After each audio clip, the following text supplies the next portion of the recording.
Lusaka anajaribu kuizungusha ndani kule, mpira wanajaribu kuondosha, bado haujaondoka. Libase Gea anamtafuta Anton Mligo, mwamba wa Lusaka kama anapiga na finya. Mwamuzi anasemaje? Ni mkwaju wa penalti. Referee Dickens Nyagro kutoka Kenya anafunika mkwaju wa penalti. Captain Beka Bakari Mwamnyeto anamfuata Dickens kwamba how is this a penalty?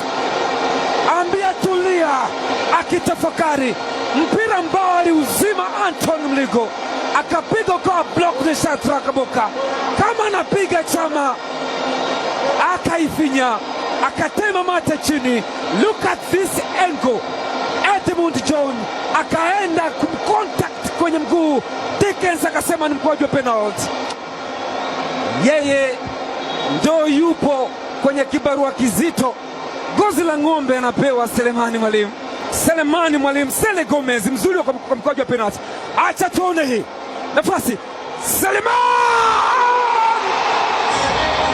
Ni Sele Gomez!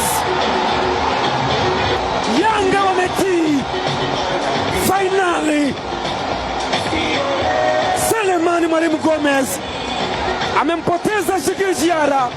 Anathibitisha ni kwa nini hii ndo penalty. Tazama, Edmund John alikwenda kupiga mguu wa Clatous Chota Chama. Chama akajirahisisha, akasema anakwenda chini, kaenda akapata jaribio, akaweka mpira kambani. Gomez Selemani Mwalimu, nyota kutoka Wydad Athletic Club, Wydad Casablanca ya Morocco, yupo hapo kwa mkopo, anaandika